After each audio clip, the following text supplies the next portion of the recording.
tiers of government comes from petroleum, as Kingsley earlier said.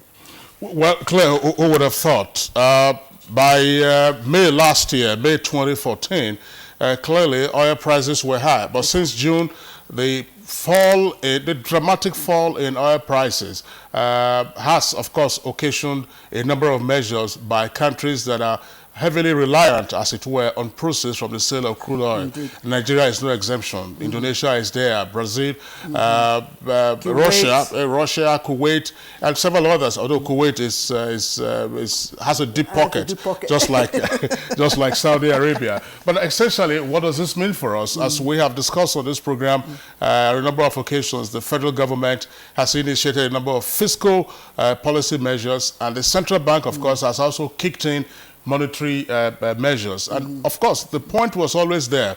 How would states and local governments respond to the reality that, of course, that there's dwindling income from oil revenue sources? Yes, and that's the critical question, of course, the need for states and local governments to generate adequate revenue from their internal sources. You know, it has become a matter of extreme urgency and importance, Kingsley. And that's why on Good Morning Nigeria, we're looking for innovative ways to boost revenue generation at the state and local government levels in Nigeria in the face of dwindling revenue, of course, resulting from the fall in crude oil price. That's the subject of our conversation this morning on Good Morning Nigeria GMN. I am Claire Delabo Abdurazak, and it's a pleasure again welcoming Kingsley from a well-deserved vacation. He's been away, of course, for some time now, Kingsley. I do hope you had, well, I shouldn't ask. You look refreshed, you look well relaxed.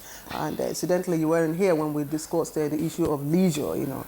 Yeah, I tuned in on that program, and while I was listening and while watching and listening, I said to myself, wow, this is really appropriate for me, because I needed to raise my feet up and then relax and not have to wake up, you know, according to the normal schedule that we had. But of course, you say I look fresh now. Watch out for a few more days or a couple of weeks and see whether I still look fresh. I really enjoyed my time, Claire. And there's one more person who will, of course, be grinning right now. I know Ibrahim Adra, you know, of course, he has been standing in while you were away, and I can tell you that it's not easy to get up as early as 3:30 a.m. or 4. Well, Claire, the point is that you guys did a tremendous job, and we are really was proud, and I'm still proud, and I'm sure our viewers out there are proud. I'm happy to be back, 7th day of 2015, and I say Happy New Year to our viewers. My name is Kingsley Osadolo. I join Claire in welcoming you to this edition. Claire, let's go over to the newsroom. Yeah, and okay, who is on our news this morning? Lydia Sampson. I see Lydia Sampson. Lydia, good morning. And you wish to tell us why you are all smiles this morning? No, I'm smiling because Mr. Kingsley, like he said, took time off, and it's really showing. And it's good to have him back. And Mr. Kingsley, waking up early, you're back to eat. Thank you very much. This is the news. President Goodluck Jonathan has reassured Nigerians of a free, fair, and violence-free general elections in February. President Jonathan was speaking at the inauguration of the 2015 PDP presidential campaign organization in Abuja. The president charged members of the campaign organization to carry out their responsibilities with decorum and discipline. He said any person involved in any form of election or post-election violence will face the wrath of the law. Whoever permits trouble before, during, and after elections will be promptly and decisively dealt with according to law. We are going to get elected through a very clear democratic process. This nation will give you Valentine love on the 14th of February. So I have no doubt that Nigerians still repose their confidence in PDP. I urge all of us to be steadfast in our commitment to campaign in peace. All Progressives Congress flagged off its presidential campaign in Port Harcourt, the River State capital. Addressing the gathering, APC presidential candidate General Muhammadu Buhari promised to turn around the socio-economic fortunes of the country if elected in next month's election. The presidential candidate called on all Nigerians to come out en masse and cast their vote during the general election. Team of Nigerians to efficiently manage this country. Ownership candidate in the state, Dakoku Peter side, where the The National Security Council has reaffirmed its determination to win the war against terror and insurgency in the country. This was part of resolution of the Security Council at the end of its meeting, the first in the new year. Governors of troubled states called on the federal government to increase the number of soldiers on ground.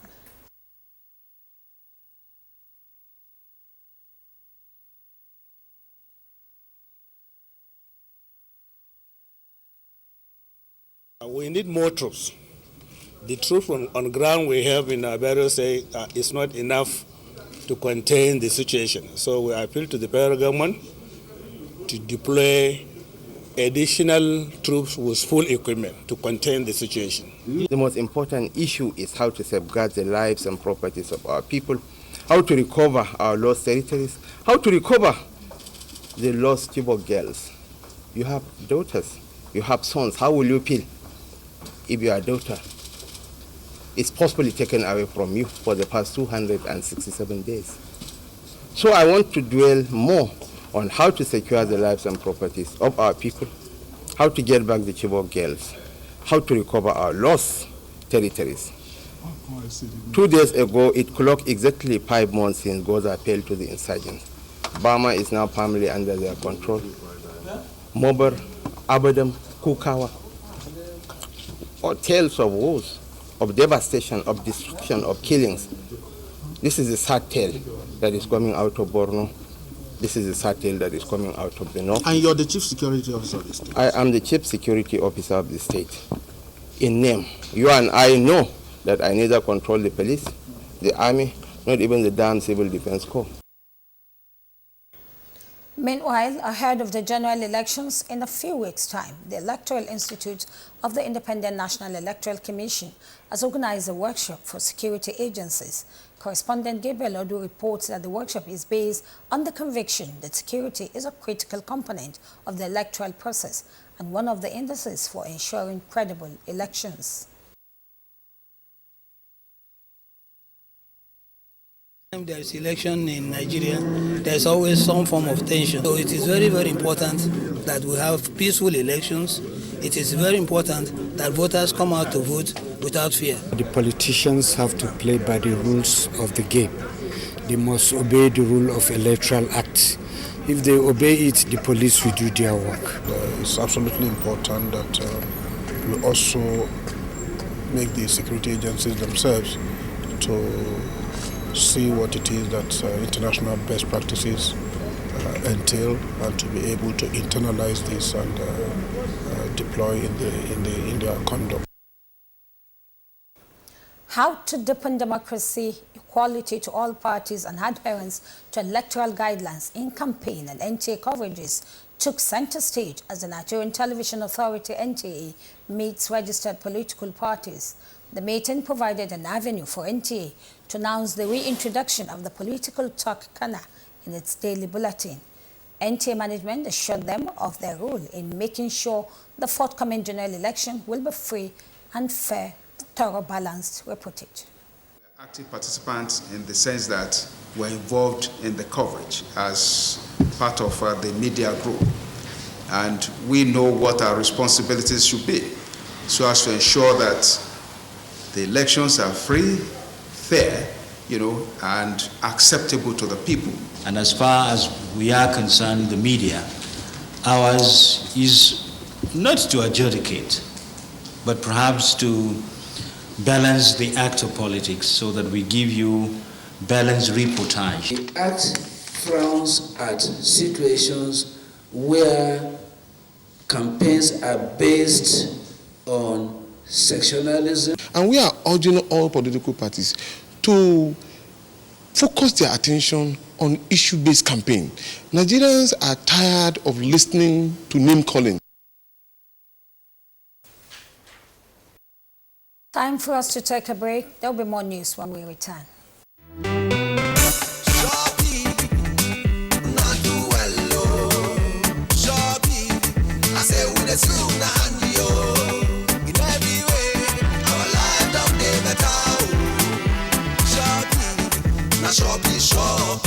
Shopee has ensured the reconstruction of the Abuja-Lokoja Road and the East-West Road in Port Harcourt. The standard gauge rail tracks from Abuja to Kaduna and Lagos to Kano indicate that our trains are coming back. The second Niger Bridge in the southeast and the Loko Oweto Bridge in the north central are in progress, thanks to Shopee. Shopee's mass transit program has made transportation easier for Nigerians. Shopee has rehabilitated over 1,000 health centers across Nigeria. Shopee has provided mama kits to pregnant women, and polio is on the verge of eradication. Shopee has also ensured the provision of social amenities, and through its various training programs for young people, guarantees a better future. Shopee, delivering service with integrity. Begin your day. Good morning, Nigeria. When it comes to elections, the youths are the target because they are readily available for recruitment as vanguards for politicians and political parties. With about 2 months to the 2015 elections, it is imperative to guide their behavior in the quest for violence-free and credible exercise. Political analysts have called for proper guidance of the youths against involvement in electoral violence. Gone as those days, their money bags will come with their money and riches. But I can tell you categorically that the youths have undergone a kind of orientation. No youth will carry anything. We won't accept, or encourage anybody to keep his kids or her kids abroad and then go for other person's kids to use as thugs for violence. We should not look at maybe political or sentiment or anything. We should just vote our conscience for a better future. The federal government has begun full implementation of electronic collection of revenue to block all loopholes as the nation looks to diversify sources of internally generated revenue.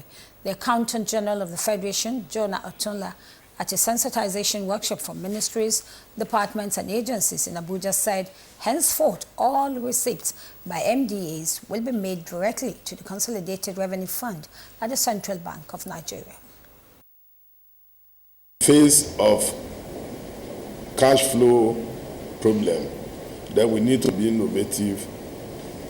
We can enhance the performance of budget by either increasing revenue or reducing costs. This time around, a taxpayer or revenue payer does not need to go to the MDA first.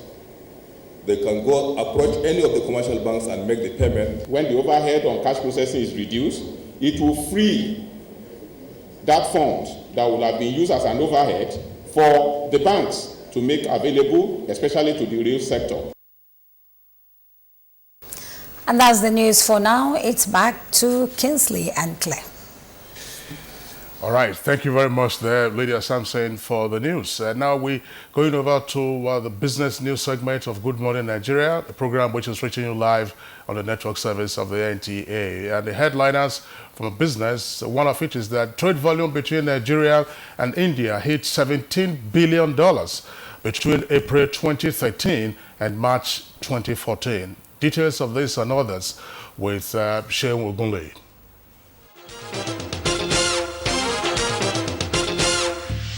All right, time now to talk business on Good Morning Nigeria. My name is Sheung Ogunloye.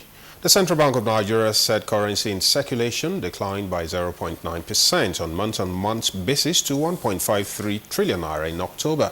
The Apex Bank, which disclosed this in a report, said the figure, which is for October last year, contrasts the growth of 3.1% recorded at the end of the preceding month. The development relative to the preceding month reflected largely the 4.6% fall in its currency outside bank component. The CBN said total deposits at the end of the review month amounted to 6.9 trillion naira, indicating an increase of 4.2% above the level at the end of the preceding month. It reflected largely the 13.9% and 6.3% rise in deposits of others and banks relatively. Of the total deposits, the percentage shares of the banks, federal government and others were 50.9%, 44.2% and 4.9% respectively. Reserve money rose by 4% to 5.07 trillion naira, reflecting the trends in banks' deposits. Also available data indicated that the money market rates were relatively stable during the period under review. All right, moving on now. 41 ships laden with containers of food, petroleum products, and other goods would arrive Lagos port from 5 to 28th of January 2015. The Nigerian Port Authority said that 22 of the expected ships would arrive with containers of different goods. It stated that 5 other ships were expected to arrive with petroleum products like premium motor spirit, PMS fuel, and automotive gas oil, AGO diesel, while 4 different ships would bring in fresh fish. The document stated that the remaining 10 ships would arrive with vehicles, bulk wheat, bulk charcoal, bulk salt, bulk ethanol, bulk rice, and general cargo. It further indicated that 10 other ships had already arrived at port and are waiting to berth with food items such as bulk rice, fresh fish, and bulk fertilizers. According to the publication, 9 other ships containing various petroleum products were also waiting to berth at the various oil terminals in the port. The document stated that 7 of the 9 ships contained petrol, while the remaining 2 would berth with base oil and low pure fuel oil. It's noted that 22 other ships were discharging bulk wheat, general cargo, fresh fish, bulk fertilizers, containers, bulk sugar, bulk gypsum, and petroleum products. And finally, on the business packet this morning, India's High Commissioner to Nigeria, Kaisar Alam, said trade volume between Nigeria and India stood at $17 billion between April 2013 and March 2014. Alam said that India imported $14 billion worth of goods from Nigeria during the period, while Nigeria imported $3 billion worth of goods from India in the same period. Alam explained that India was currently the largest importer of Nigeria's crude oil, importing $12 billion worth of the product in the year under review. He also explained that with the production of United States import of Nigeria's crude oil, India was currently Nigeria's largest trading partner. He said a large number of Indian companies and businesses have footprints in Nigeria and have made substantial investments in the country. The envoy explained that the increase in trade relations between the two countries would boost trade volume in the 2014-2015 fiscal year. He said that the relations between the two countries had always been friendly, noting that Nigeria is a very important country to India. He expressed the optimism that the bilateral relations between the two countries would improve significantly in the current year. And that's the package on the business news for now. The rest of the program will continue. Stay tuned.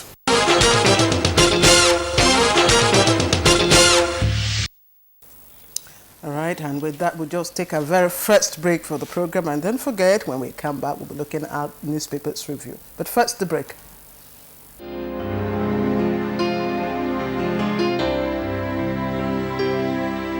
The time has come once more for us to make the right choice. We did it before, we can do it again. Let us lay aside our differences and think about Nigeria. Let us vote for Good Luck Jonathan again. Vote Good Luck Jonathan and Namadi Sambo for President and Vice President 2015. Vote PDP. This message is brought to you courtesy Transformation Ambassadors of Nigeria. Done for one vision, Nigeria.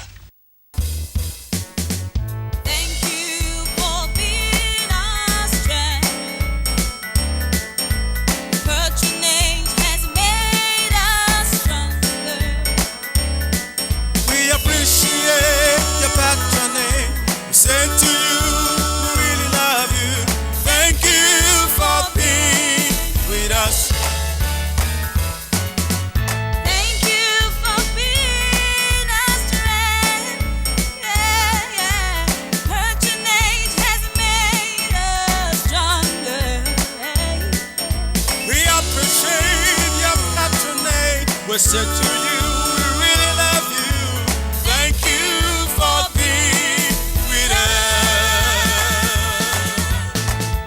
Merry Christmas and a prosperous New Year.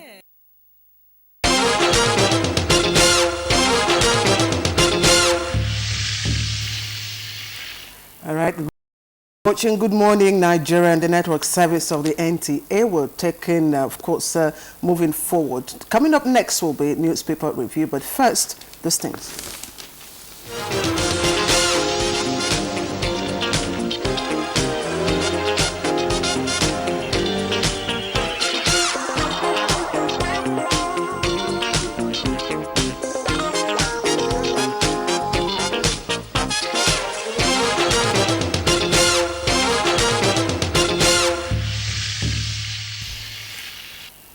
All right, time to welcome Bayo Toibo, who has been itching to go on vacation, but Bayo, not soon.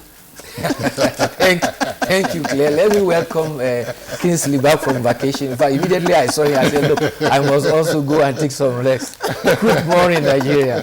Welcome back, Kingsley. Well, that's right, Bayo. Thanks a lot. Even as I told Claire and Ibrahim, you guys did wonderfully well, while I was taking a well-deserved rest for just a couple of weeks, actually, during the Yuletide season. Time flies. Yes. I know you have enough energy, so I think you can kick off with the newspaper. Well, yeah, that's right. Let me kick off. Let me kick off with the Guardian. The Guardian. The lead story is something that has to do with corporate governance. It also has to do with inheritance, administration of estate, and so on and so forth. The lead story of the Guardian says, shareholders remove Goody Ibru as Ikeja Hotel chairman. That's the lead story of the Guardian. And there are two riders to that. KPMG to conduct forensic audit of firm and elect BOI boss, that's Bank of Industry boss, Olaoluwa as interim chairman. And that's the lead story of the Guardian. And the photograph on the front page there also shows the proceedings at the meeting, which was apparently held in an open-air environment at Sheraton yesterday in Lagos. Now, other stories on the front page of The Guardian there. Jonathan tasks PDP on peaceful campaigns and Buhari to jail graft culprits. Jonathan tasks PDP on peaceful campaigns and Buhari to jail graft culprits. Now, also on the front page, presidency, security agencies, others meet over rising insurgency. Details will be found on page 3. And reps may veto some bills awaiting presidential assent. Details are on page 4. Reps to veto some of the bills awaiting presidential assent. Let me just indicate some of those bills. State of the Nation Address Bill, the Occupational Safety and Health Bill, and Court of Appeal Amendment Bill, as well as the Authentication Act Amendment Bill. That's details to be found there on page 4 of The Guardian. Now, also on the front page there, but details to be found on page 5, 80% of electricity consumers not affected by new tariff structure, says NEC. NEC is the Electricity Regulatory Commission. 80% of electricity consumers not affected by new tariff structure. Now, also on the front page there, you have the news notes by The Guardian. Well, I think there's some viral infection on that headline. Just at the foot of the front page, you can say it's a bit jagged, but the story is to the effect that the Office of the Accountant General of the Federation has given all MDAs of the Federation yet to embrace the Treasury Single Account regime up until February 28th this year to do so. That's the deadline given to MDAs on the Treasury Single Account. Now, APC berates PDP over comment on media. Details on page 6. And on page 7, Ndigbo lists conditions for backing presidential candidates. Now, let me just go inside very briefly, page 5. Bayo, this is a story that we've been following since July last year. Yeah. New technique to detect Ebola evolves.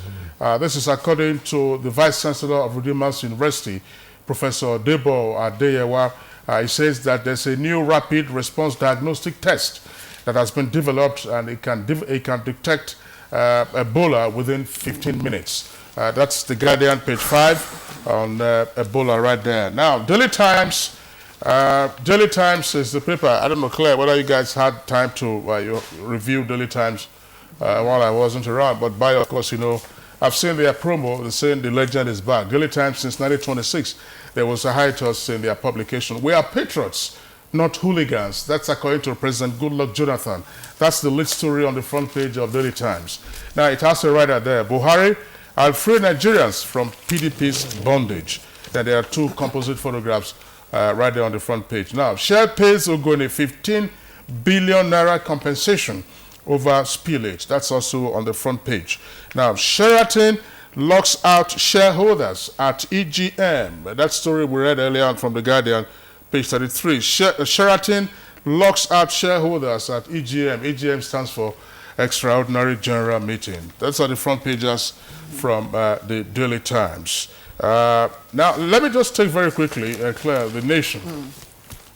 The Nation, above the name flag of the nation, CNPP, others insist on polls with a rider, transition government calls rejected. Details will be found on page 6. Now, also on the front page there, it says 400,000 FCT voters get permanent voters cards. Then business, no cash for fourth quarter 2014 capital projects. That's according to The Nation on the front page. Another story right there, INEC closes presidential nomination. And Boko Haram, Northeast governors seek more troops. And then insurgency will be over soon, says Shetima. Shetima is the governor of Borno State. And, of course, another important writer says elections must hold. Elections must hold. Then, at the foot of the front page of The Nation, court orders aspirant to pay Suswam 2.5 million naira.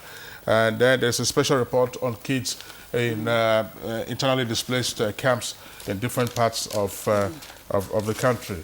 Now, Blueprint, a couple of stories we'll take from the front page of the Blueprint.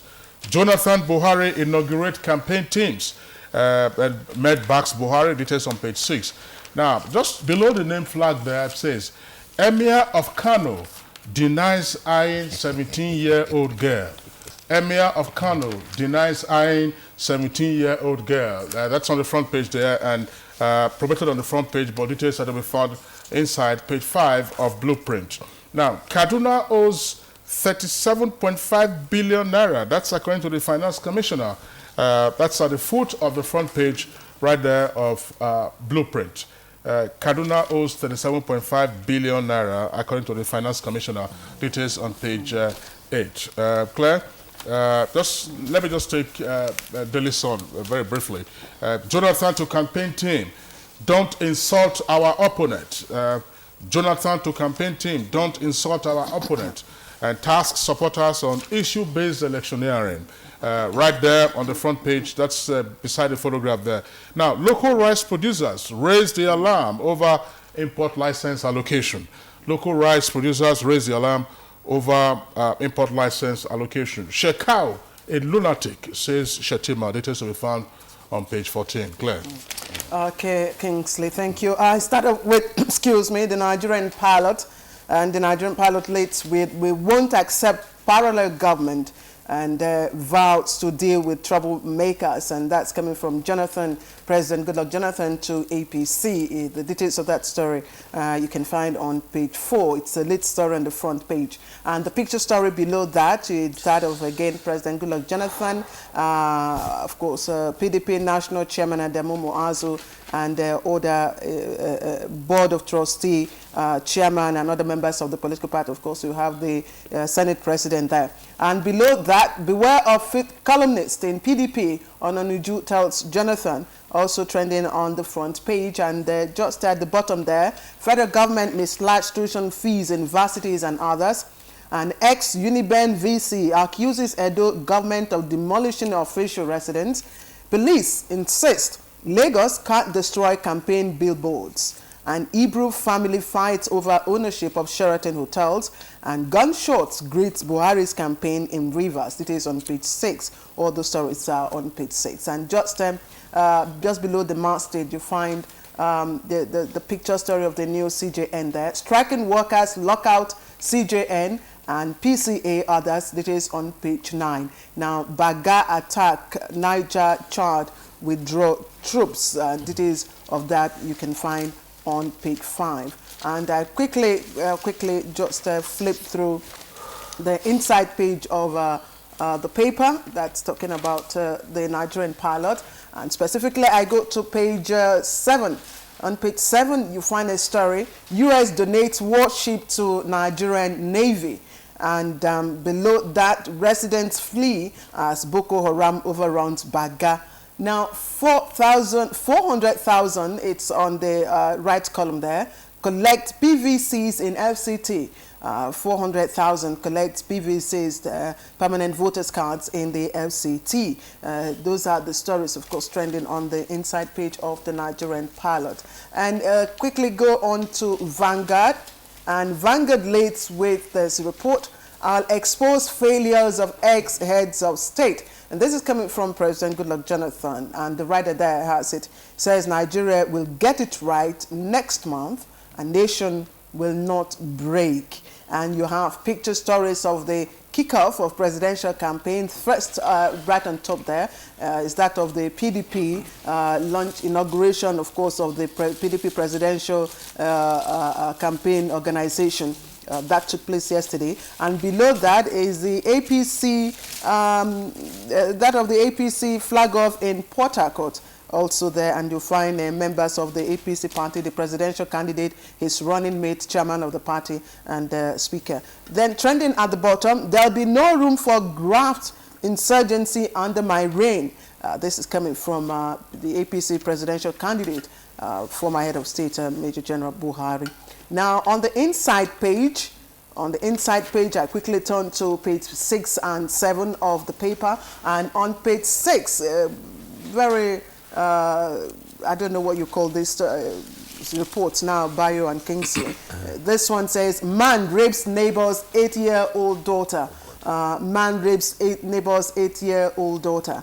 And just below that, you find 128 children unaccompanied in Adamawa IDP, so that's internally displaced persons camps, 128. And on the other side, on page, this is page 7. On page 7, you find, this is on a lighter note, court dissolves 18-year-old marriage over wife's frequent partying.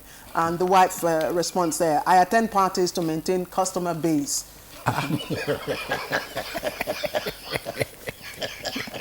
All right, let's quickly move on now. This is leadership. And leadership leads with the story as presidential campaign begins. Well, you read the story. All right. Leadership. As presidential campaign begins, era of stealing must end. This is coming from Buhari. Show your achievements, Jonathan tells opposition. Details on page 5. And again, picture story of President Goodluck Jonathan there. That's the inauguration of the presidential campaign team yesterday in Abuja. There are other trending stories on the inside page, but we'll quickly move on now to Newswatch Times. Newswatch Times leads with, I'm confident of winning, says Buhari, harps on security, poverty, and corruption. But just above the masthead, Nigerians lament as judiciary workers strike bites hard. It's just above the masthead there. Now, coming below the picture story there, Boko Haram charged Niger troops quit multinational force in Baga. And details are on page 2. Muazu advises Jonathan against use and dump, that's in quote, politics.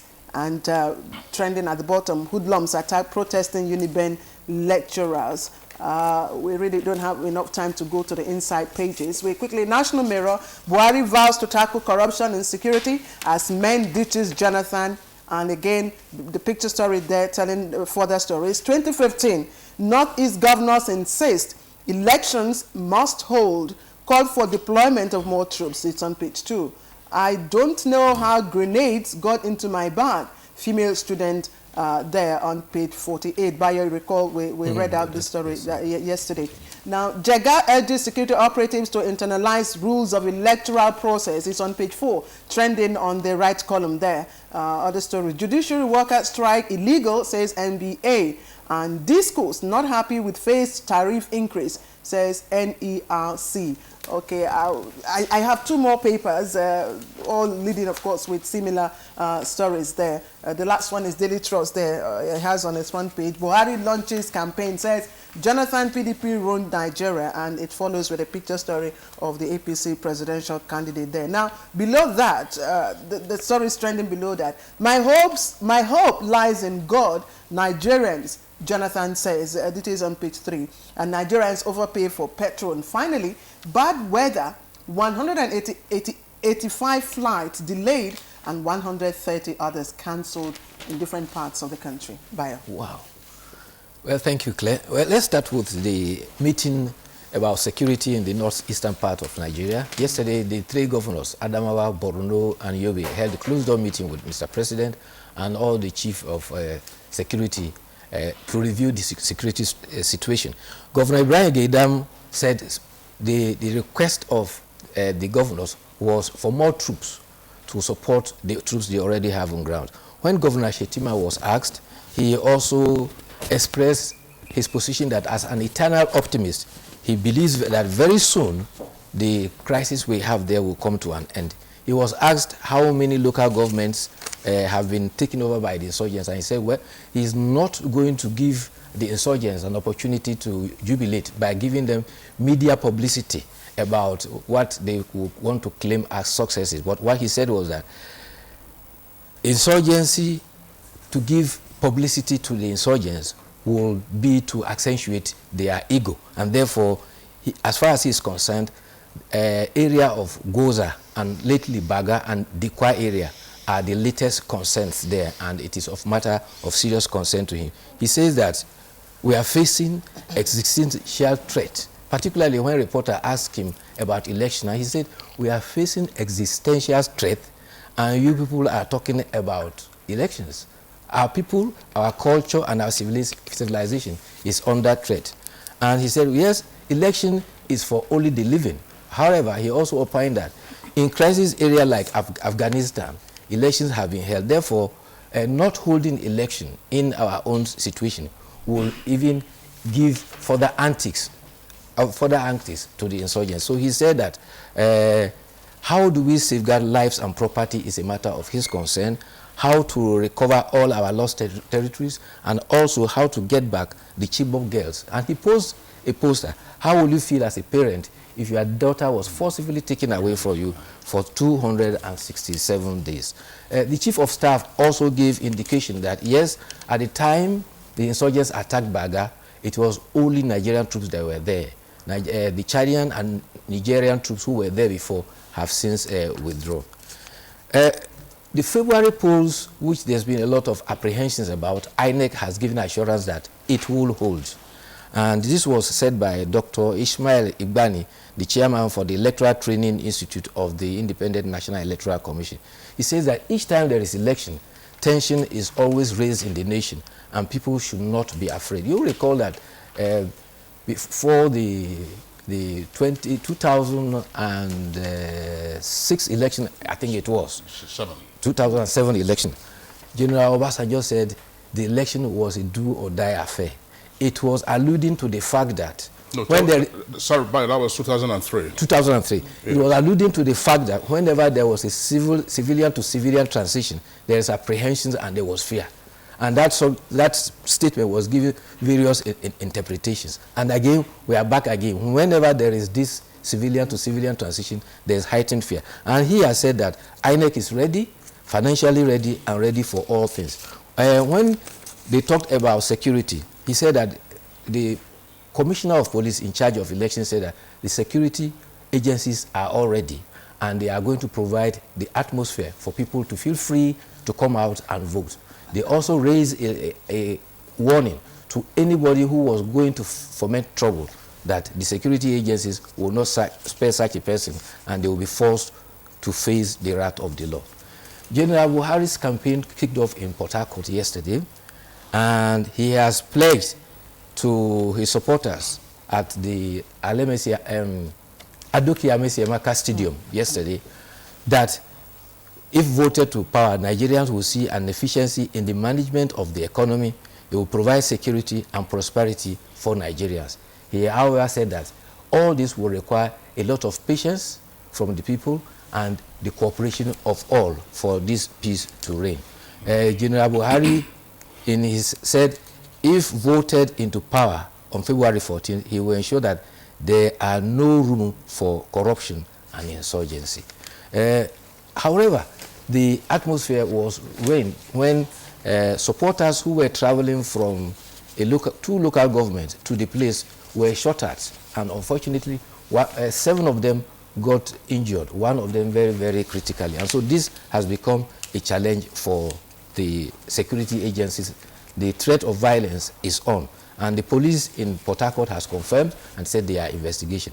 Also yesterday, President Goodluck Jonathan, now a presidential candidate for the PDP, also launched his re-election campaign. The president said categorically that they are to show, the PDP should show the other opponents how to campaign. In other words, he pledged that the campaign should be solemn and should be issue-based and not be incendiary-based.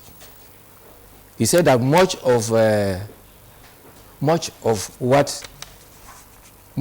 in spite of the fears by Nigerians, the election will be free, fair, and credible, and will be violence-free.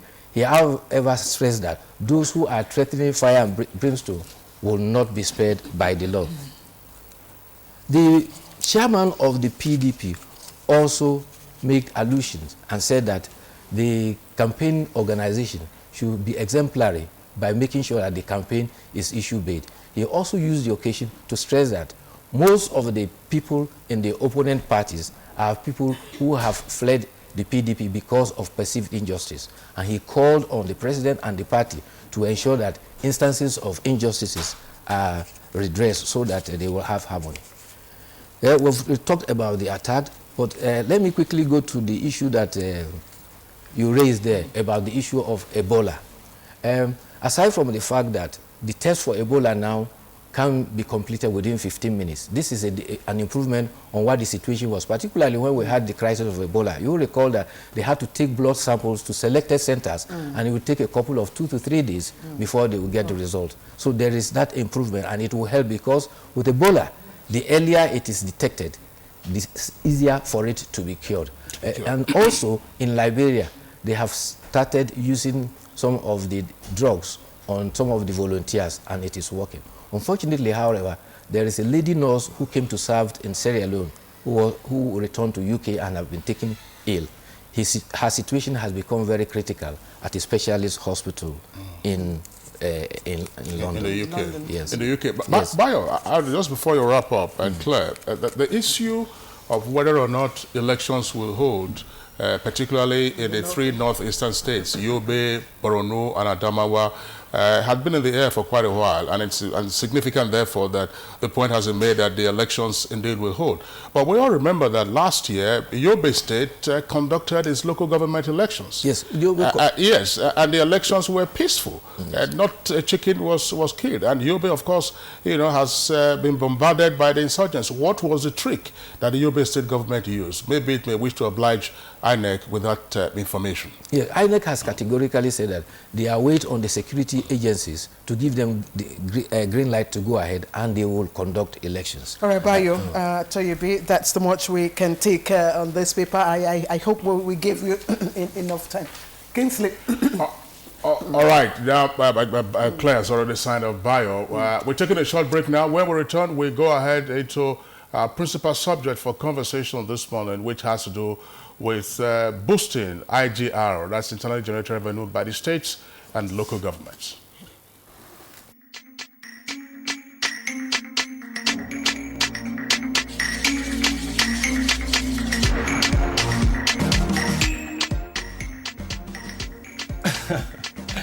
Don't worry, Uncle. MTN gives me 5 times the value of all my calls. Free! With the new MTN Surprise Long Call offer, you get 5 times bonus airtime for your calls every day. Simply dial *507# to get started. Terms and conditions apply. MTN. We love tasty food and drinks. but we know they can stain our teeth. And we don't want people to think our teeth are not healthy. That's why new Oral-B Pro Health with Whitening is specially designed to remove everyday stains and still give you that Oral-B all-round protection, leaving you with strong teeth everyone can see. Smile, smile, smile. New Oral-B Pro Health with Whitening. Healthier, stronger teeth in 1 week. Now with more whitening power.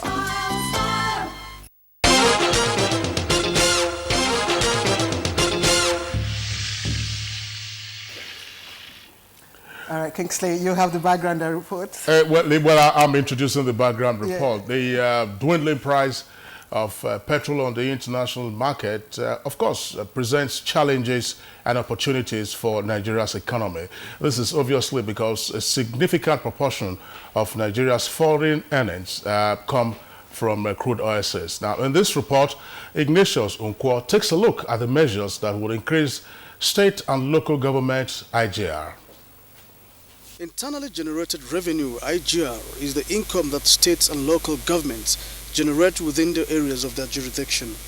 The various sources of internal revenue available to state governments include taxes, fines and fees, licenses, earnings and sales, rent on government property, and so on. In spite of these numerous sources of revenue available to the various tiers of government, as specified in the 1999 Constitution of Nigeria, over 80% of the annual revenue of state and local governments comes from the federal allocation. Since 1970s, petroleum has remained the major source of this revenue, and that is why the recent decline in the price of oil led to a decrease in the funds available for distribution to the states. This now presents the need for state and local governments to look inwards for improving revenue from internal sources. To this end, economic analysts believe that in order for both local and state governments to generate more internal revenue, they have to reduce the cost of running government in the first place and create enabling environment for investors, especially with reduced tax. They said turning to mechanized agriculture is one way of increasing internal revenue. Internally, they should look at what they can produce, how they can, particularly in areas like agriculture, there's a lot that can be done by states, because this nation, we are blessed with the land, and you can fairly say it is fertile. So through agriculture they can do that, and depending on the peculiarities of the states in other spheres.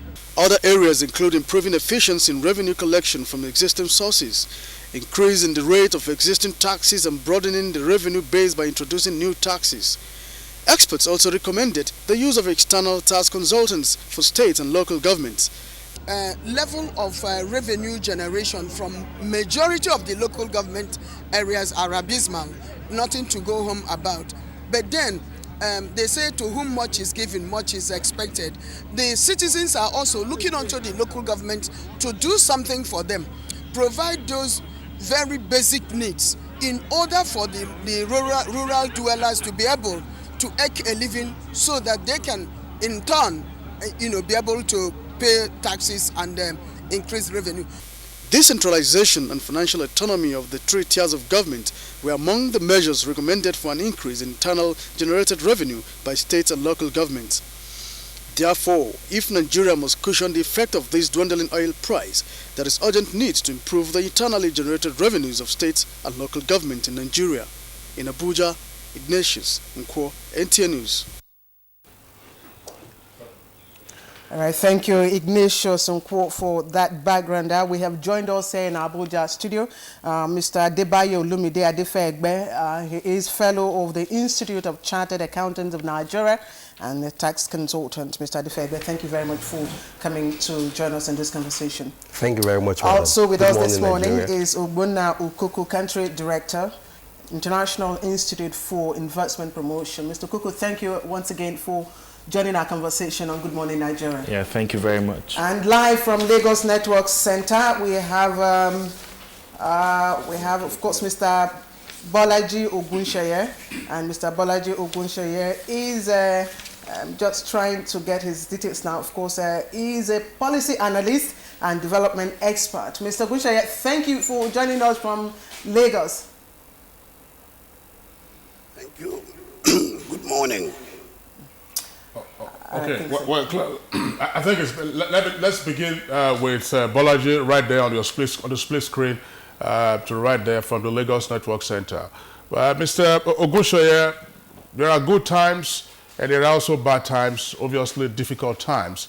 And the season we are in, the economic season we are in, indicates that obviously these are challenging times. We're dealing now with the response of the subnational governments to the occurrences on the international oil market. Now, what, in your opinion, does this represent in terms of challenge and opportunity? I like your your comment. Sorry, I'm a victim of the Hamilton, but I like your comment that there are good times and there are bad times. I would only like to add that during the good times, the people who run the machinery of government in Nigeria are doing good and the people are doing bad. During the bad times, the people are asked again to do bad because you're asking them to give more money for governance failure. Now, can I say very quickly that it is a measure of how much we need to do to get this country economically on track, that despite talking for about 10 years in government circles, federal, state, and at all levels, that we needed to diversify the economy, it's really a big pity that we are still being caught with our pants down because the oil revenue has slumped. And therefore, as always, we are turning to the people who are already poor, to struggling small businesses, to big businesses. I mean, look, the people's economy in Nigeria at the moment, local government level, state level, the people's economy is broken. The economy is not doing well, even while the enclave macroeconomy has been growing. I mean, it's worrying that in an economy that we said was growing just 6 months ago, that as soon as the oil revenue drops, this is where we are. We are turning to the millions of Nigerians and saying, bring more, bring more, bring more. So apparently it is the people who pay the price of misgovernance. We should have diversified the economy so that when the oil price drops like this, we are not affected as immediately as it's happening. Now look at it. We don't even have a time lag. This is happening in the last 2-3 months, and right now we're in crisis. What happened to all the funds, the sovereign wealth fund, all this, the reserves and things that were supposed to cushion us precisely in times like this? So what I'm saying is the people's economy is suffering. People are not investing. They are not paying their staff. They are not making robust profit because demand in the economy is very, very weak at this moment. A lot of people are poor, so they are not buying. The demand is very weak, and we're just going to aggravate the situation if we go back to the people and say, look, government has failed. It has failed to diversify the economy. Poor people, please cough out more from your pocket. The hand of the Nigerian state, or the Nigerian government, at state level, local government level, is already too deep inside the pockets of our people, inside the bank accounts of our small businesses, all right? And to make that hand go deeper into their pockets, I think you might be damaging the socioeconomy at the bottom of the economic pyramid beyond what is salvageable. So we should be very, very careful about this whole game of every time the government messes up things, you turn to the people. As the people get poorer and government people are getting more money and stealing and everything, then every time we have created a crisis, we turn to the victims of the crisis to come and rescue us. Already there are a lot of taxes being collected, only that they don't get to government. If we're looking for better avenues for improved IGR, what you need to do is to improve your mechanism, the means and methods of collecting IGR. Okay, improving means and method of collecting IGR. But let me take my question to Mr. Bona Okoko. He is an investment, of course, investment promotion expert. Now, many states and local governments have practically gone to sleep because of what they get monthly, from the federal account. But there are other states too who have been able to, identify other sources, of generating internal revenue and have latched on those sources. But for others, it's even difficult they have not been able to identify these sources. So talk of even begin to, find ways of collecting the revenues. So but the question is, what sources are there for some states that rely solely on revenue from the federal government? In answering your question, I have to say this. We're in an economic war, and economic wars are won by strategies and not by power. The states that you're talking about that have been able to increase their IGR, I must be very frank with you. It's not as if some of these states have been innovative by way of investing and getting back from the system. Most of them, all they have done is actually to increase taxes and levies on people. And then, just like my colleague from Lagos was saying, you take more from the people and give them nothing. So if you look very well at those states, what they have actually done is actually taking more from the people. So going back to what they need to do to actually expand the scope of revenue, getting revenue, you must invest to get. So most of these states, what they do, as soon as they receive their funds, they already know how much they're going to expend on salaries, and the next available funds is either to fund their lifestyle and then also put into capital projects, as being expressed by each and every one of them. So now, for what has happened, each and every one of them will now begin to look at the potentials that they have. For example, we don't have any reason as a country to be importing things like fish. When we have, coastal states that are in the coastal areas, we don't have, there are countries, for example, in Brazil, over 13 states in Brazil plant and produce coffee. And they supply over 30% of coffee used all over the world. So what about states like Benue being able to produce the citrus or orange juice that will be used in Nigeria? So my point is, most of these states, as far as I'm concerned, they've not done anything. So even the ones that we're looking at as ones that have done something, they've actually just increased their IGR by increasing levies and then attacking people on how to get funds from them. But they do have sources that they can exploit. Yes, they have industries already existing in their communities. It's not as if they have helped increase the revenue of those industries. All they do is to make sure that some of them come into the stream, the levy stream or the taxation stream. So most of them increase by way of increasing the amount of people who are paying taxes, or increase the procedure of being a contractor in the state. You must do this and do that. So those are the areas that they have been able to increase more funds coming to them. But by way of increasing, by way of investing funds and getting more funds, none of the states, I repeat, none of the states have actually done so much in that direction. Okay, Kingsley. Luckily we have a tax consultant here. Of course, there's a tax consultant who is also a chartered accountant.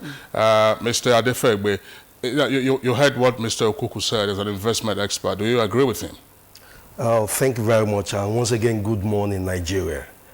I don't agree with Mr. Okuku's point of view, and why I don't is basically because I'm a member of the team, both in some state governments. I don't want to start mentioning names of states in South, even to the Niger Delta states. One of them even has a maxim that says we can do it without oil. And what had actually happened is there are tax laws, and the choice is yours. If you don't put a proper mechanism in place to get what you have indicated in the tax law. The rates had not changed at all. What we're saying is if you pay salary, there is a particular amount of money that should come back to government. So if you don't pay your salary, you don't need to pay.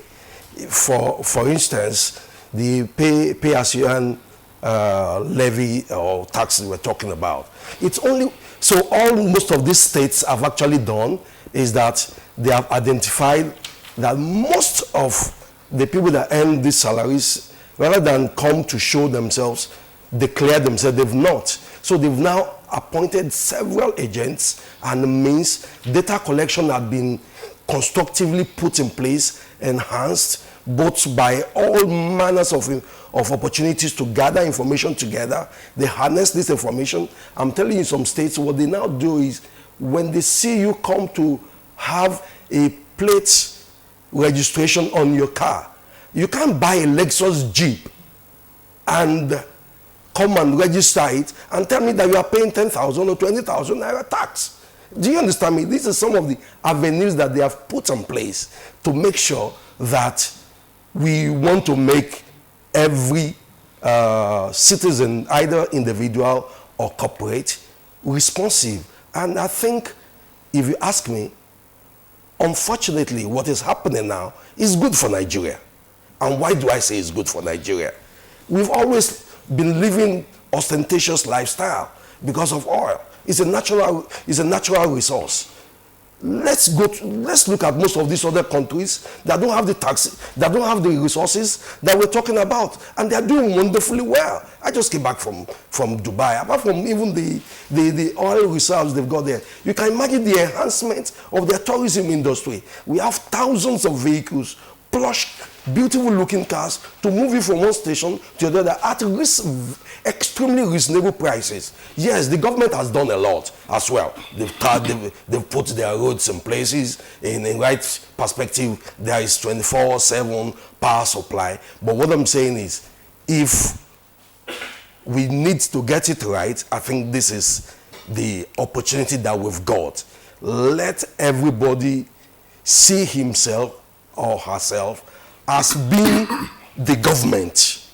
And what that means is, what do I need to do?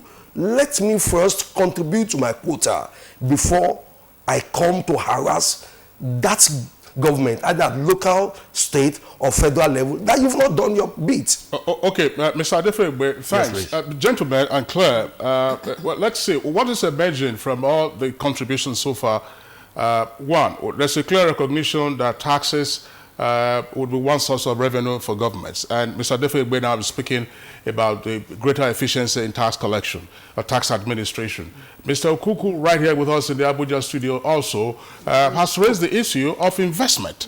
And earlier on, Bolaji Ogunsheye, speaking to us from the Lagos Network Center, said that the economy wasn't sufficiently diversified. Now, gentlemen, let's take a look at this perspective. There are a number of sources of revenue for subnational governments. Now, in talking about diversification of the economy, Mr. Ogunsheye, let's deal with some conceptual issue. Was it necessarily the case that because of the slogan that came up about 20 or so years ago, that government wasn't good at doing business, and therefore you had a wave of privatization, that this has tended now to dissuade states and local governments from going into business that will yield revenue, so that at challenging times like this, they can have more money to run the affairs of business? Well, I don't know. There are many good circumstances under which government should go into business. But let me quickly get back to the last speaker. Well, they say horses for causes. You must do the right comparative analysis. I don't like to hear that the man who has bought a Lexus and that is going to be the basis of our tax policy. The man who has bought a Lexus is representing a very, very tiny minority. When we talk about taxes, it's a majority thing. Now, taxes are a multifunctional tool. Taxes are a multifunctional tool for policy and economic governance. There is not one single purpose for taxes, which is government collect. No. The purpose of taxes purposes are also to stimulate the economy, to enable people to keep more money in their hands so that A, they can consume and push demand. B, they can invest. Okay? And these are the things that help to grow the economy. If I had my way, I will index tax collection, the expansion of the scope and scale of taxes at state and local level. I will index that to the increase in the numbers of businesses. Okay? You have to have the source from which you collect. You cannot keep the economy poor and just go back to collecting. So the purpose of taxes is not only for government to collect. Sometimes in other countries, actually government reduce taxes so that governments reduce taxes so that people can keep more of their money to invest. Look, in all situations, the people are still the best entities to take economic decisions. The people are the best people, the best entities positioned to determine how to deploy and move money in any economy. In Nigeria, we have an abnormal situation. In every state, the single largest money holding entity is government. It shouldn't be like that. There should be more money in society and fewer money in the hands of government to create the enabling environment, to build infrastructure at right pricing. Okay? And in any case, look, governments are collecting a lot of taxes already and levies and things. It's just that half of it doesn't get to government. What do you want people to do? You want to kill them? Businesses are already suffering. Like I said, the people's economy in Nigeria is in depression. That is the truth. Go around in Lagos. I'm in Lagos. Go around in Lagos and talk to anybody you know. Hard-working businessmen and women. All of them have very, very negative stories to tell. So, sorry, Mr. Ogushoya, thanks a lot for expatiating on the point made by Mr. Adefegbe. I'm sure you will have the opportunity of responding. But the issue I wanted us to take a look at would be taxation, of course, one of the indices of political authority. Now, we know that that is one regular source that government can always respond to. But as you are arguing, the people are already overtaxed, and unfortunately the returns are not sufficient for government to run its business. Now, I'm saying, with regard to investment, are states and local governments precluded from having other investments that will yield revenue? And I preface that question by asking whether states and local governments were conceptually, as it were, dissuaded from getting into investment because of the slogan 20 years ago on the heels of privatization that government wasn't good at doing business. Yes, that's part of the thing. If government can do good business, look at Ethiopian Airlines, for God's sake. Ethiopian Airlines is owned by government, but it is arguably one of the most efficient airlines anywhere in Africa, if not the most efficient. And there are other countries. If you go to Kenya, you see government parastatals that are running damn bloody good business, okay, on business, commercial principles. But because here, too much corruption, everybody sees government as an opportunity to rape the Commonwealth and things. That is why we got into that. You're right, Kingsley. I happen to still believe that in certain areas, government can do business and do business viably. But, to get back to the main thing, even if government was doing business, you still have to admit that the larger entity to drive the economy is the private sector, are the small businesses, the micro businesses, the medium businesses, and we should allow them to do that. Index increase in tax collection, scope and scale to the increase in the number of businesses that are emerging and that are surviving. Right now we have a problem with the survival of businesses, especially small and micro and medium business. They are dying within the first 18 months. I do research on these things. They are dying. Why? A lot of reasons, including overtaxation. Nobody should be paying taxes in the first 2 years. And I think these are in the book somewhere, so that they can stabilize, they can get on top of their staffing issues, on their customer base, on their marketing issues, on the substantive issue of production and sourcing of their input and all of this. But we're not giving them the chance. A lot of businesses are dying within the first 2 years. So you are not creating a base large enough for you to, look, the purpose of government is to increase the coverage of taxes. It's not to tax a few businesses, tax until they die. Business numbers in Nigeria are at best stagnant, when in fact they should be expanded. Earlier on, Mr. King Ogbonna Okuko here talked about the need to expand the sources of investment. And I know that the Constitution spelled out clearly, other sources of generating internal revenue, specifically speaking for the local government areas. And there are so many areas that I can think of, and I know about markets, I know about shops, I know about cemetery administration, and so many areas where the local government, for instance, administers. Now, but when you consider the ratio of the IGR, generated from these sources to what they get from the local governments, remains still very insignificant, very, very low. Now, my question is it a problem of accountability or sheer complacency or just neglect of responsibilities? I don't know. Maybe Mr. Okuku, please. It's actually beyond the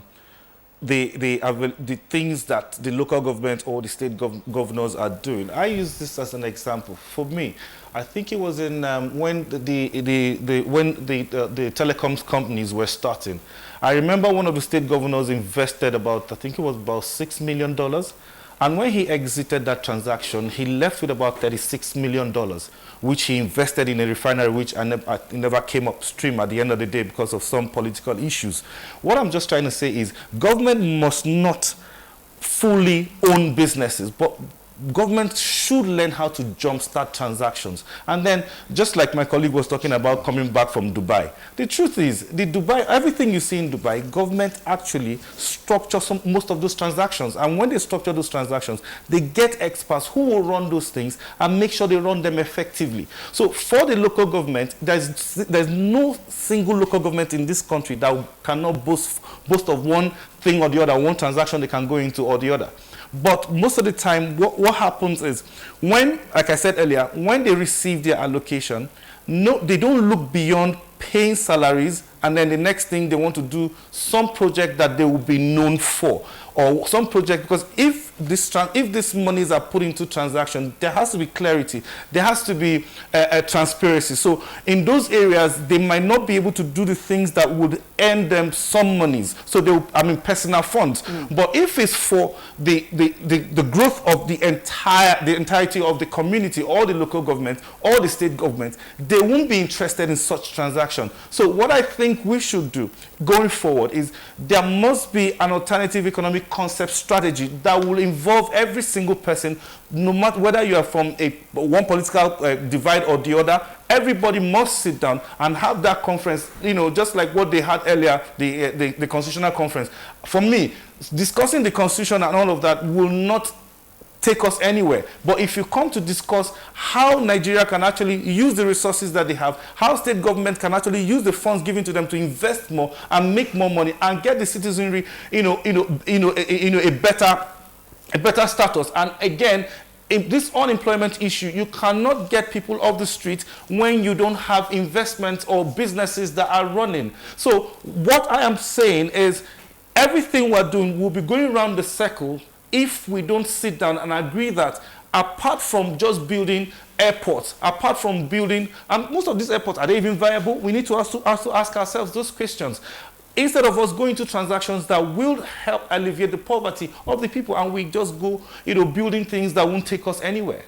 Well, that's Mr. Okuku. Just to pursue that again, which has to do with the investment options available to the subnational governments. Well, we've heard, over the years, the argument about excess crude account. And Claire, you recall this. One of our guests said it the other time when we were discussing just then when oil prices started falling, that some state governments said, listen, it's not a question of saving for the rainy day, that today is a rainy day, so blow the funds. Now, Mr. Okuku, the point you're making, some state governments, I think, had licenses to establish refineries, but we haven't seen those refineries. And so what could be done? Yeah, this is a good time to begin to talk about this. What, in your opinion, should happen? Is it that we do not have state lawmakers, for instance, who are sufficiently keen on economic issues pertaining to the state, or state chief executives who have perhaps a short-termist view of investment? See, what is actually happening to us actually as a country is what we do is we're running a knowledge-based economy as against vision-based economy. What do I mean by that? Everybody is looking at, for example, a governor would prefer to build an airport as against setting up a business that will generate funds almost immediately. So if we don't separate what governance is and what actually at, running a state as an enterprise. Now, it comes back to the point where even at the time when the governors were asking, let's share this money, the coordinating minister should have asked them, what would you want to invest this money in? Because if it's just to take this money and pay salaries and build roads, and most of these roads are built not based on economic viability, but built based on I want to appease some political, bigwig within my locality. So these are the things. That's why I think we should all sit down and look at an alternative economic concept. Because if, for example, a state like Nasarawa State says, I need this money, I'll tell you to your face, see, if I'm going to give you this amount of money, you have to be able to develop the barites in your place. You must be able to develop the solid mineral in your state so that you can generate more money, so that you don't come back here every month. I'm sorry, Mr. Okuku, but the argument also arises, fiscal federalism. You can't rule my state for me. See, in as much as I can't rule your state, you are coming to me for something, you're asking me for something. It's all about negotiation. We'll sit down and we'll begin to negotiate these things out.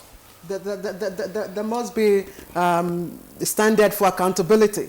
You must be able to account for what you're going to get. Well, no, Claire, it's not the issue of accountability. I mean, we've had the arguments. The federal government is a trustee only.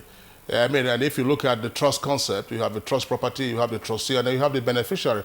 The states say, look, this is our money, give it to us.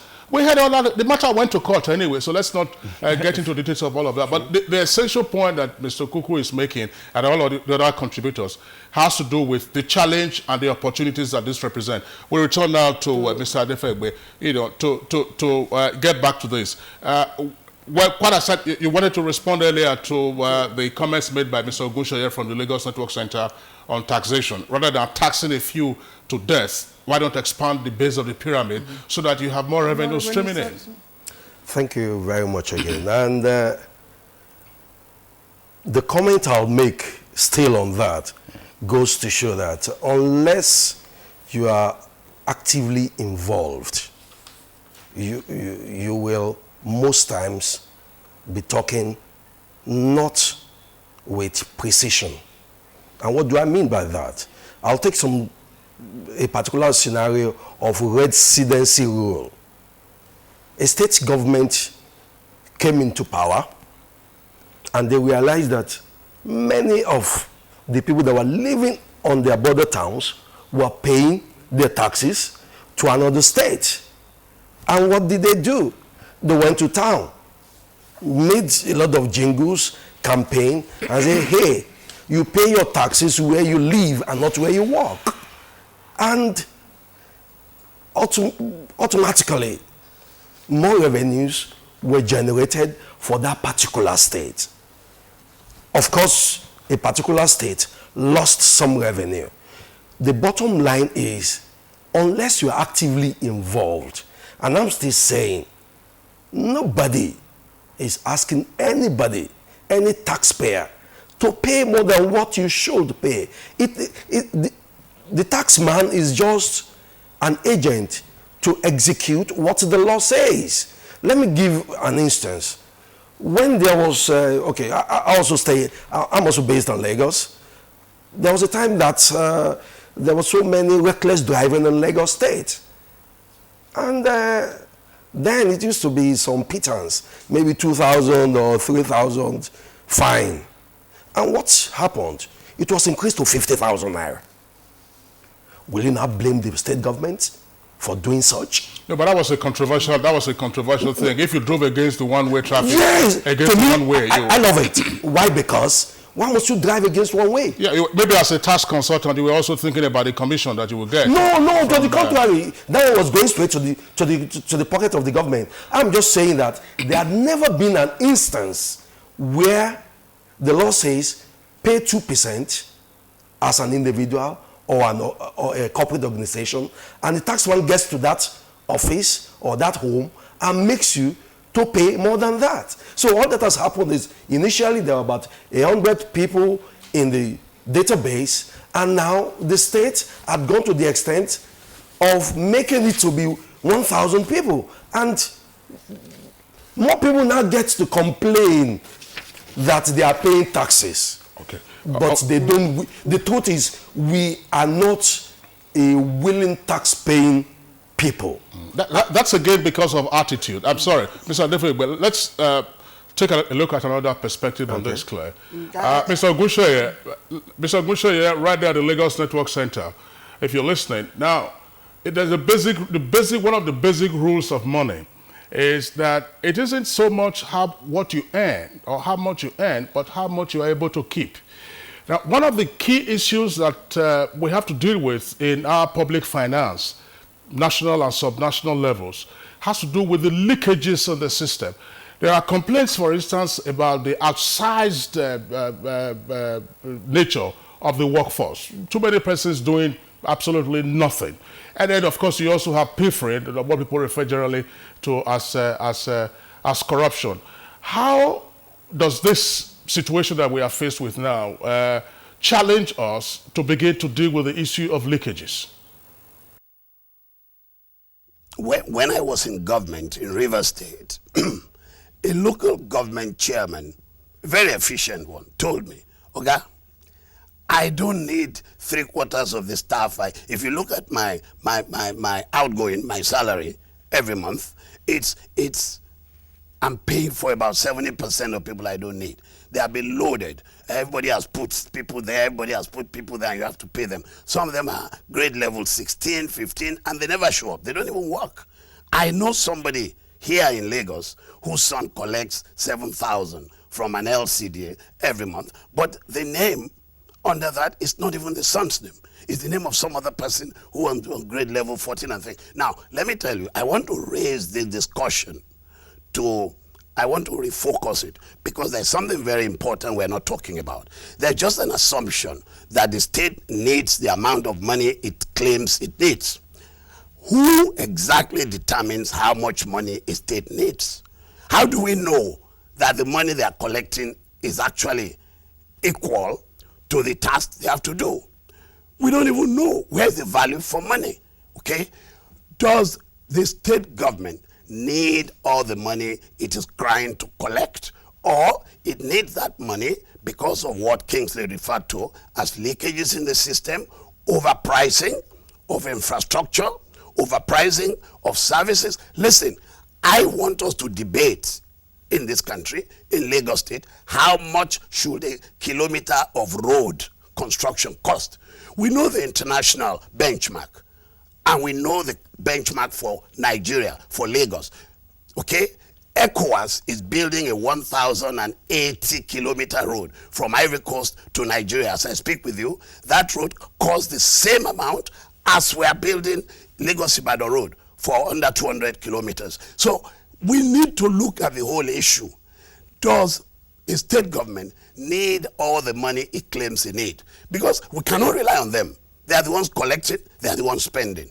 Is it a question of more efficient spending, and that if they were spending more efficiently, they don't even need as much money as they're clamoring to collect? These are fundamental issues of governance that we need to deal with. Who knows how? Look, there's a lot of unrecorded economy in these states. We don't know what's going on. Can anybody tell me what is the amount of net exchange happening in the Danfo economy every day? We don't know. In the Kekemarua, how much broadly do people pay to these people? What is the transaction going? And there are so many other aspects. So we don't even know the basis upon which these state governments are claiming to need all this money. Maybe they don't even need that much. We don't know.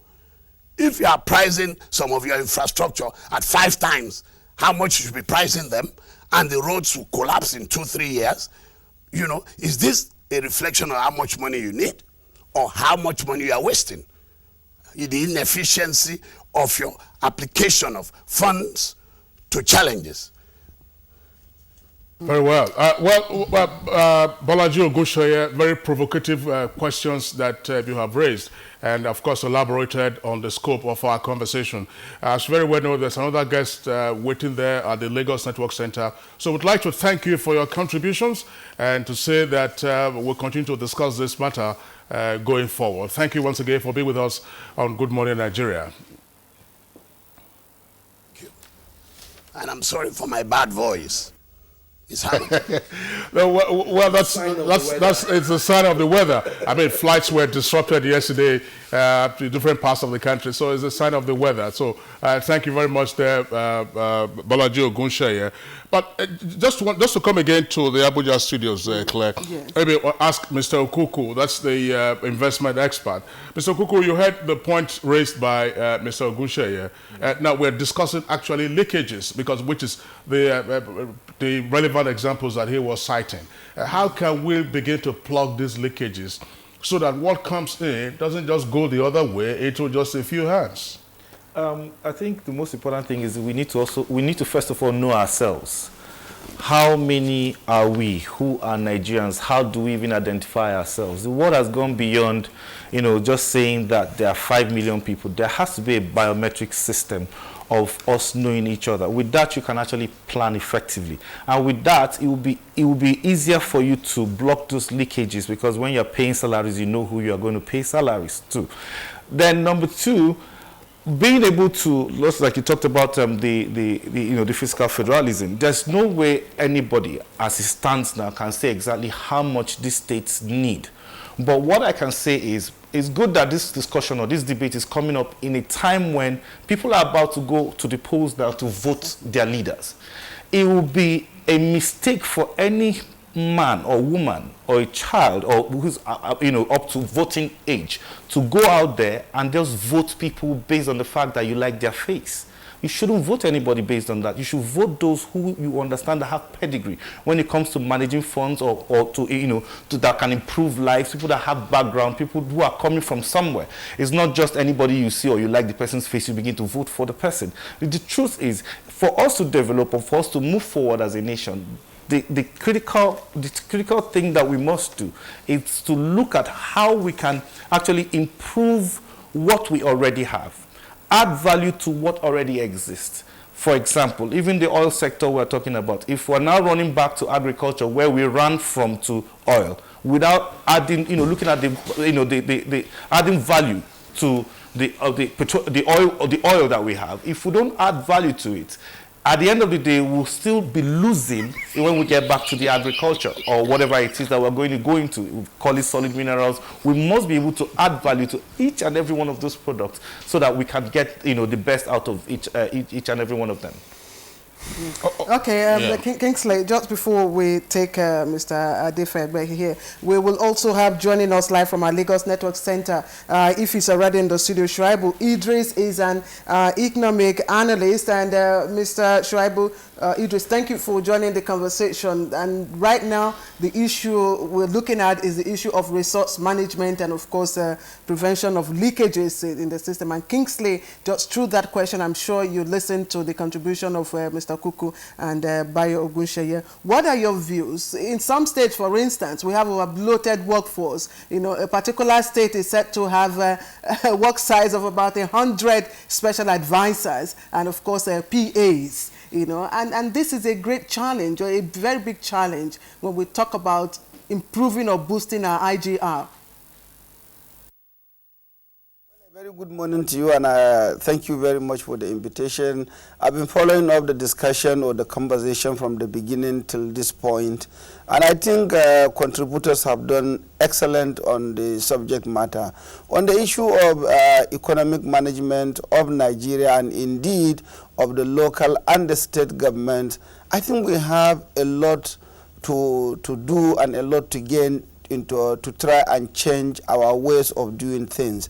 You've just touched just a tips of the iceberg when you mentioned a state government or a state governor having 100 political advisors or special advisors or whatever they call them.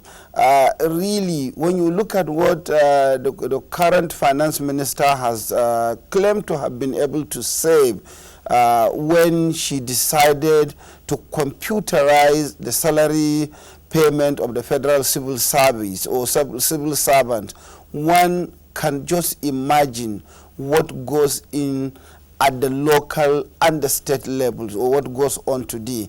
Obviously, like Mr. Ogunsheye, who has just left, said, in one ministry, maybe the total number of workforce requirement may just be call it 500.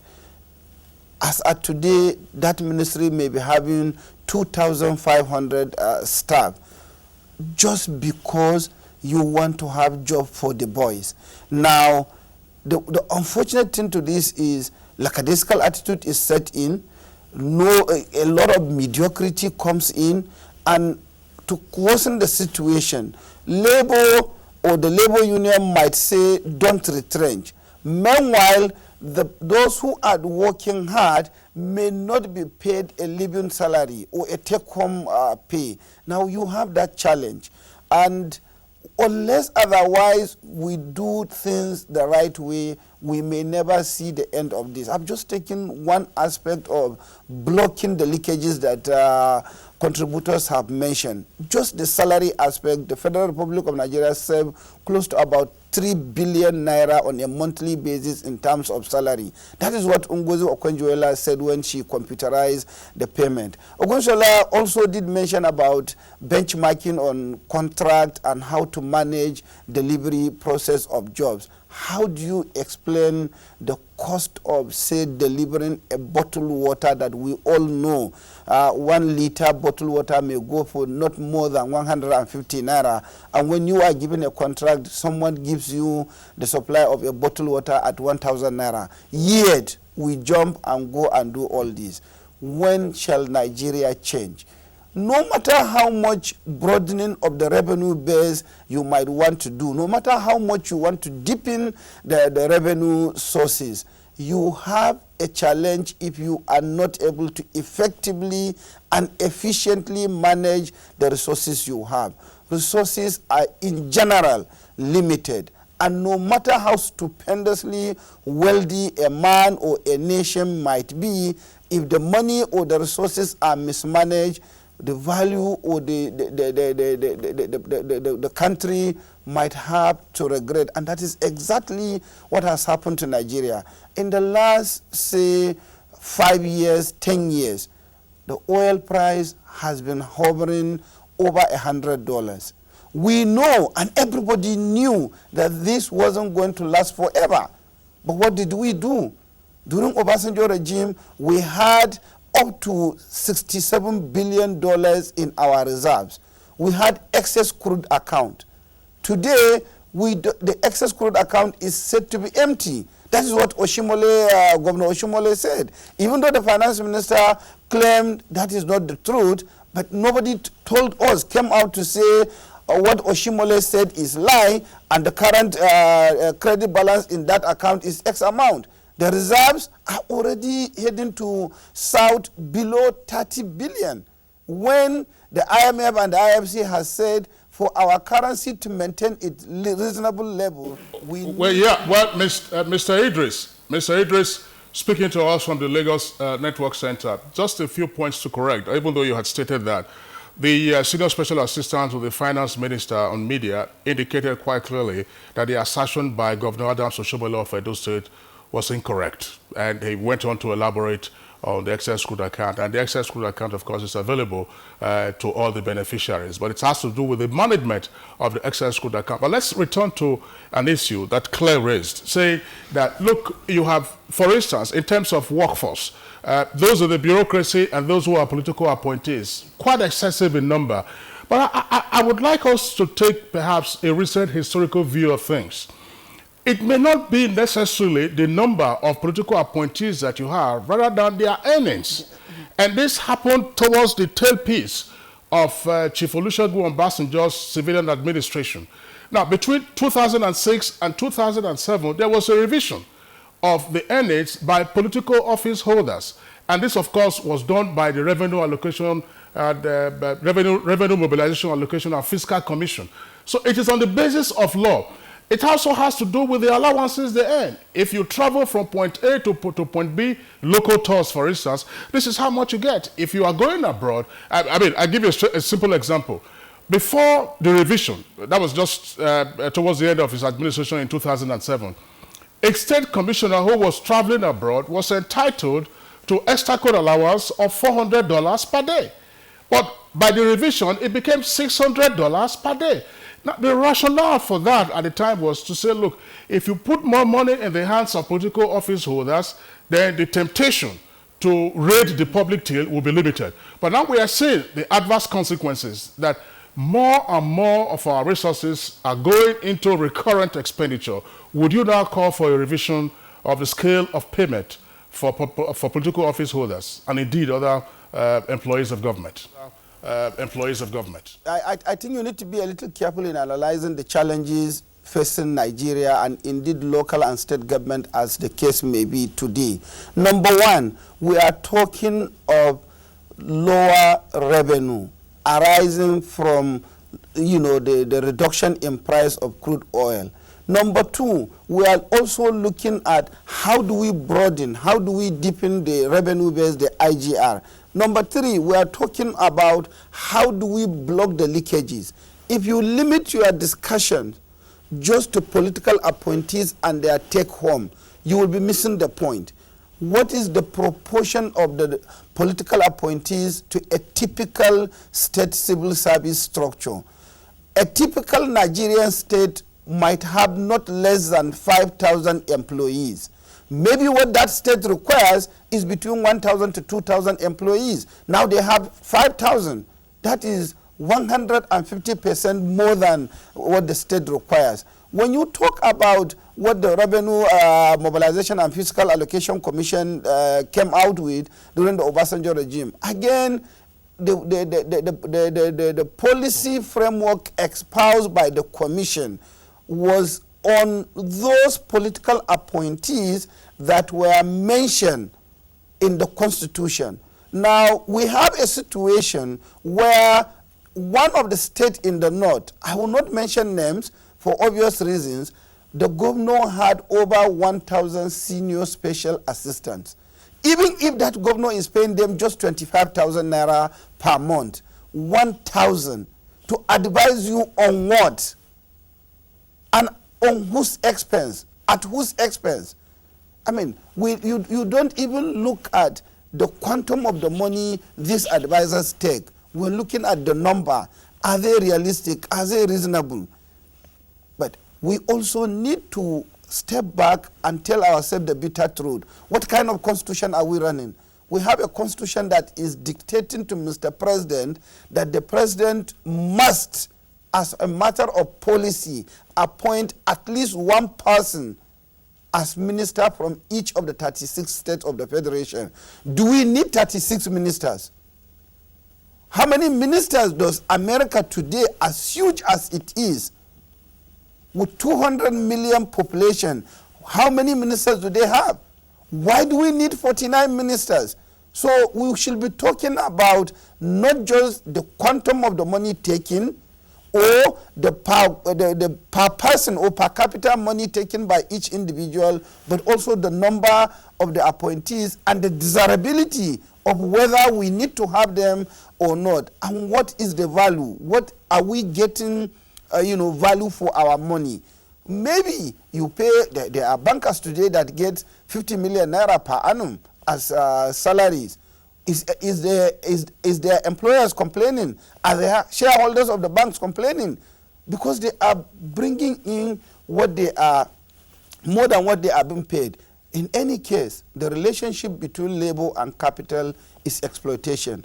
Whenever there is employment, you are expected to bring in more money than what you are being paid. Whether you are paid 15,000 naira or 10,000 naira, you are expected to generate a little more than what you are being paid. Okay, gentlemen, I have one last question for all of you in a very few words, because we have less than 2 minutes to end this discussion. Now, this obviously what is going on in the oil market, global oil market, presents a very good opportunity for the subnational governments to develop and expand their resource base. But of course, we have a dilemma. It's electioneering period. Everybody is busy with campaigns and all that. Now, for the new governments that will come in after the elections, what should constitute the new economic policy trust? Let's start with Mr. Shuaibu Idris and Lagos in a very few words, please. I think basically we need a fundamental paradigm shift. We need to come out of our mental psyche and say, today our attitude is just spend, spend, spend, and government should just give me the money to do. Government does not have the resources to give everybody. The empowerment, the economic empowerment should be with the people and not with government. And all right, Shuaibu Idris speaking to us from Lagos Network Center and economic analyst. Thank you very much for that brief summary of your perspective. We get back to Mr. Adebayo Adifegbe here, quickly. Well, to me, when it comes to government, what is most important in a time like this is the word accountability. Especially now that we're talking of lesser revenues, we should go back to the drawing board. Budgets must be constructively put in place. Enough of overspending. You must work with what you've got. If we were giving 10 billion monthly allowance to you before as a state, and we can only give you 5 billion now, whether you like it or not, you must cut all your resources, all your expenditure to that which is available. And enough of all this wanting to take loans from wherever, because you are just creating a problem for the future generation, and that is not in anybody's interest. All right, Mr. Adebayo Adefegbe, thank you very much. He is a chartered accountant and, of course, a tax consultant. And quickly from Obunna Okuku. What we is just straight to the point. What we need is an alternative economic concept and a government that understands enterprise development to take us out of where we are to where we ought to be. Thank you very much. All right, Mr. Obunna Okuku, Country Director, International Institute for Investment Promotion. Many thanks to you, gentlemen, for being part of our conversation this morning on Good Morning Nigeria. Kingsley, sport is next. Well, that's correct. We're going over to the sports segment, but that will be after the short break that we're taking now.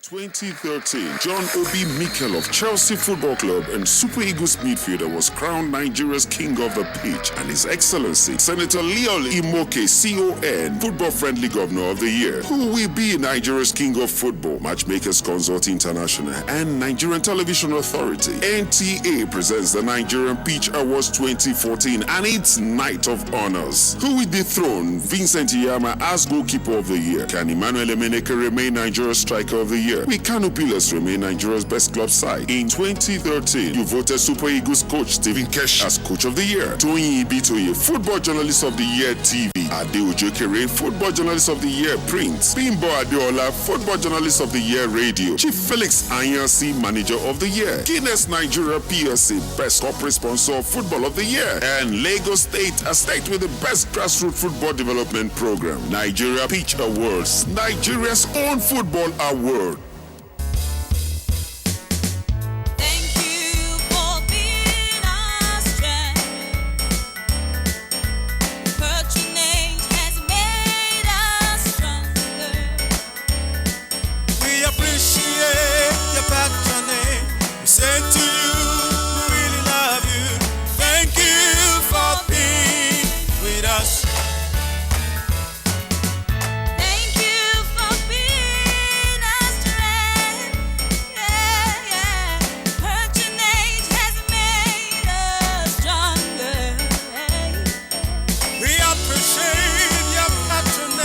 We said to you, we really love you.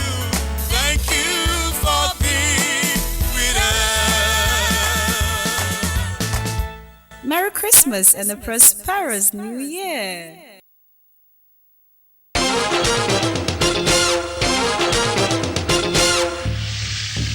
Okay, we're now on sports. We're joining Musba Udan Wahab, who gives us a rundown of the football activities of Nigeria's national teams and, of course, the efforts of government to ensure that the teams continue to do well.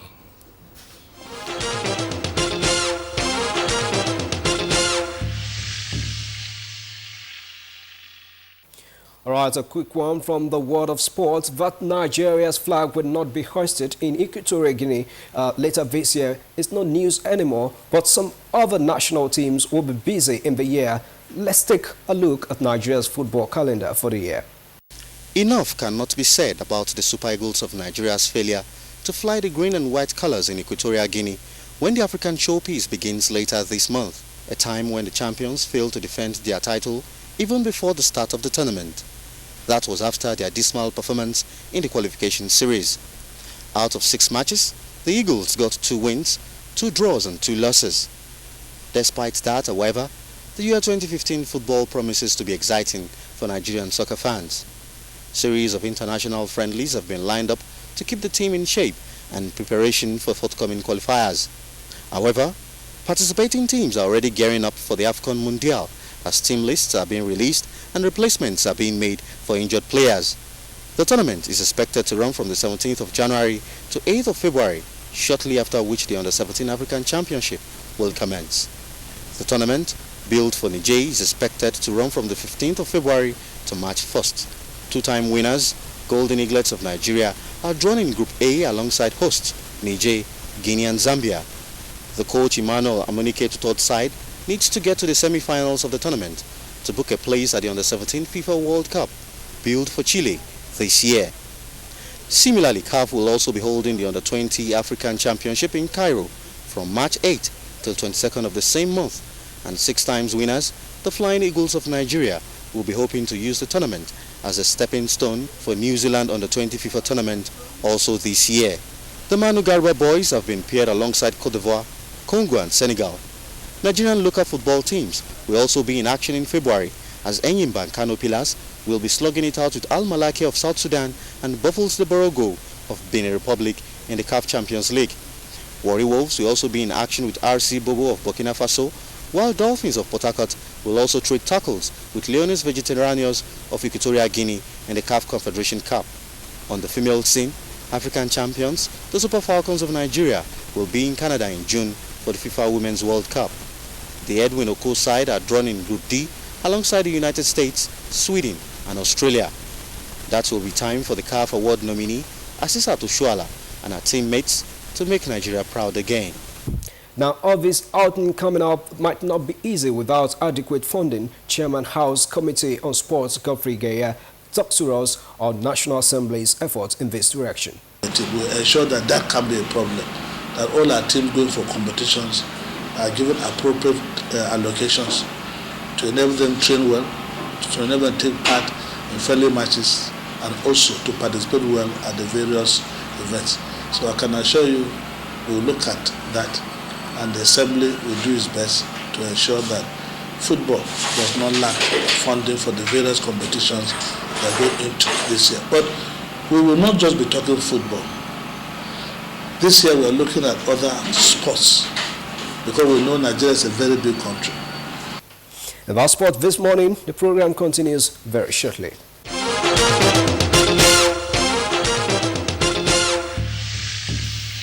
From sports, we'll move on to arts and entertainment, and Abdul Malik Ajo is looking at all the events, of course, that made that sector tick in 2014.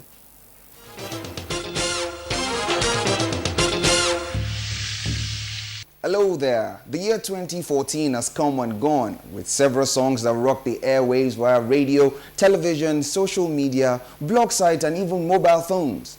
Today on Art and Entertainment, we recap some of the moments that held audience spellbound in 2014, reaffirming the ingenuity of Nigerian artists and their songs that are fast evolving the culture of remix. Some sounds intriguing, while some sounds hilarious.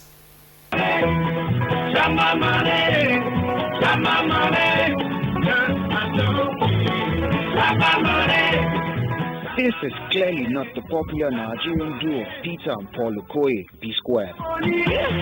Chuck my money, 'cause I don't care. That's right, here they are with the original version of the song. It is of course the well-known version, currently more popular than this particular remake.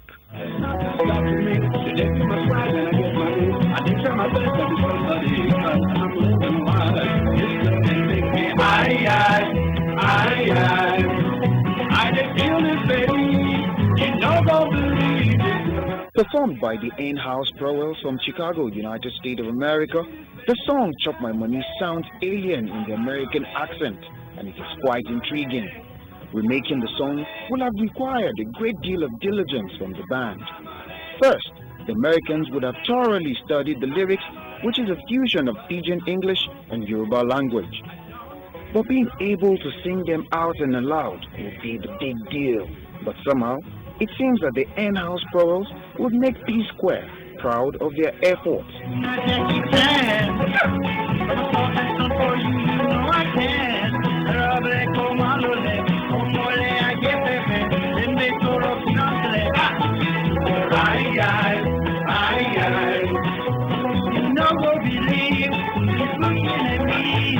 The growing popularity of Nigerian songs apparently makes foreign bands and groups like this to explore the possibilities and perspectives of new trends. And when they do, the outcomes are often fresh and heat of just how far and where the average Nigerian artist is appreciated and his works is respected.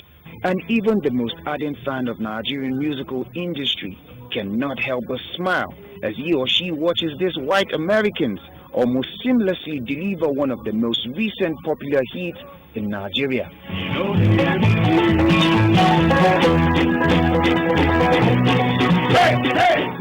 Amazing stuff right there. The new year is like a new book, so let's make the best of it, rewriting history. That does it on arts and entertainment. Good morning.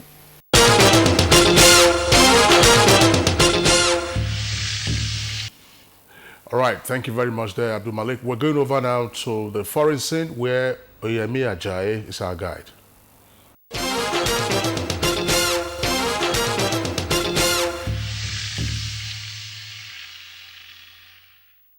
Thank you and welcome to the foreign news. U.S. prosecutors have charged 2 men with conspiring to overthrow the government of Gambia in the latest fallout from last week's failed coup attempt in small West African nation. According to the U.S. Justice Department, which released the criminal complaints against the 2 men, they were arrested in the U.S. after they returned from Gambia, where they had traveled to help launch a December 30 coup attempt against President Yahya Jammeh's government. File 46, one of the suspects, was expected to make an initial appearance in court in Minneapolis, Minnesota, while the other was to appear the same day in the U.S. District Court in Baltimore, Maryland. French President François Hollande has announced that France is ready to carry out strikes against fighters crossing out of Libya's southern border and prevent the flow of weapons to groups fighting in the North America's lawless Sahel region. This, however, did not go well with Libya's internationally recognized parliament, who rejected any Western military intervention in a conflict-racked African nation. While ruling out unilateral intervention, Hollande said that French forces would strike fighters every time they leave the places where they are hiding. France is currently setting up a military base in northern Niger, 100 kilometers from the Libyan border region, and troops have been based in the Sahel region since January 2013. And lastly, thousands of people have fled from their homes as fighting between India and Pakistan spread along a 200-kilometer stretch of the border in the disputed region of Kashmir.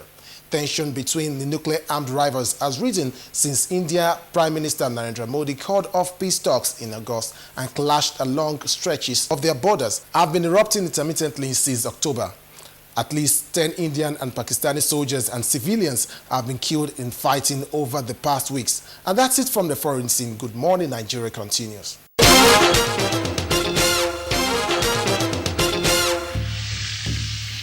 And that's it also for Good Morning Nigeria GMN this Wednesday. We thank you for joining our conversation and we look forward to having you join us again same time tomorrow. I am Claire Adelabu Abdulrazak. Well, that's right, Claire. It's been my pleasure joining you again. Good Morning Nigeria. My name is Kingsley Osadola. The program, as Claire said, returns tomorrow at 7 o'clock in the morning. Do have a nice day.